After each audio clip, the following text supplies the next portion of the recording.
అదేవిధంగా 2 నెలల కిందట అంతా చేస్తున్నట్లు కేంద్ర హోంశాఖ ఈ జిల్లాలో 2 నెలల పాటు ఒక టీం వచ్చింది.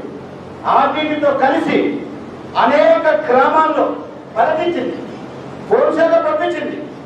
కులం జరుగుతూ ఉందా, మతం జరుగుతూ ఉందా, ఆర్టీటీ ఏం చేస్తూ ఉందని నేను మాట్లాడాను. ఆర్టీటీ వాళ్ళతో వచ్చిన కమిటీ మెంబర్తో కూడా మాట్లాడాను. వాళ్ళు 2 నెలలు తిరిగి కూడా ఒక్క కుటుంబం కూడా మత మార్పిడి జరిగింది అని కేంద్ర ఎవరైతే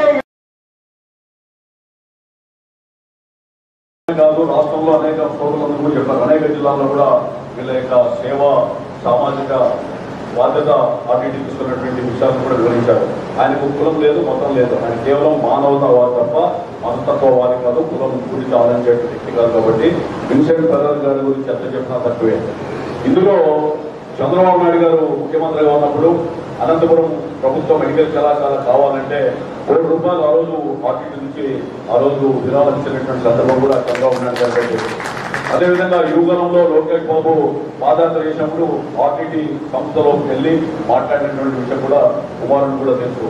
అదేవిధంగా ఇప్పుడు జరిగేటువంటి పరిణామాలను కూడా లోకేష్ బాబు గారు అమెరికా వేరే ఇతర దేశాల్లో ఉన్నప్పుడు కూడా ఎప్పటికప్పుడు విషయసేకరణ జరుగుతూ ఉంది. చంద్రబాబు నాయుడు గారు కూడా ఈ విషయాలన్నీ కూడా అద్భుతంగా వివరించడం జరుగుతూ ఉందని చెప్పి మీకు తెలియజేస్తున్నా.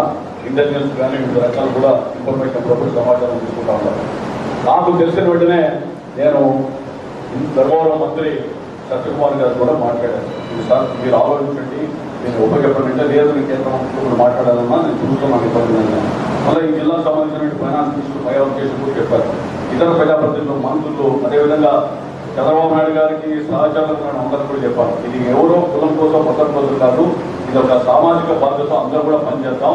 ఈ ఆర్టీటీ సంస్థకు అన్యాయం జరిగితే ఆర్టీటీ సంస్థకు అన్యాయం కాదు, ప్రజలకి, పేదవాళ్ళకి, హరిజన గిరిజన బలిగిన వర్గాలకు జరిగేటువంటి అన్యాయంగా ఒక బద్దలపల్లి ఆర్టీటీ హాస్పిటల్ కరోనాలో ఈ సోదరుడు చెప్పినట్టు కరోనాలో కులం లేదు, అన్ని కులాలకి అక్కడ సీటు మంచం దొరికితే చాలన్నటువంటి ఆతృతతో పదవులు కూడా ప్రయత్నం చేశాము. ఆ విధంగా ఎంతోమంది ప్రాణాలు కాపాడినటువంటి సంస్థలను ఆదుకోవాలని చెప్పారు. ఈ విధంగా ఆర్టీటీ గురించి చెప్పాలంటే చాలా ఉన్నాయి. మరి ఇదే సందర్భంలో నేను వెంటనే సిపిఐ రాష్ట్ర కార్యదర్శి రామకృష్ణ, అదేవిధంగా సిపిఎం రాంగోపాల్తో కానీ వాళ్ళ రాష్ట్ర నాయకులతో కానీ అందరితో కూడా మాట్లాడాం. సిపిఐ సిపిఎం జాతీయ నాయకులతో కూడా మాట్లాడుతున్నాను. నిలువుగా మాట్లాడి దీన్ని పెద్ద ఎత్తున సామాజిక పరంగా, రాజకీయ పరంగా కూడా కేంద్ర ప్రభుత్వం తీసుకోవాల్సిన బాధ్యత పడింది. ఎవరో పిటిషన్ పెట్టారు, కానీ అతని అభిప్రాయం, వ్యక్తిగత అభిప్రాయం అది. కానీ దాన్ని అపోహగానో మరో రకంగానో ప్రభుత్వం తీసుకుందని చెప్పి అనుకోవడం లేదు. సర్వసాధారణంగా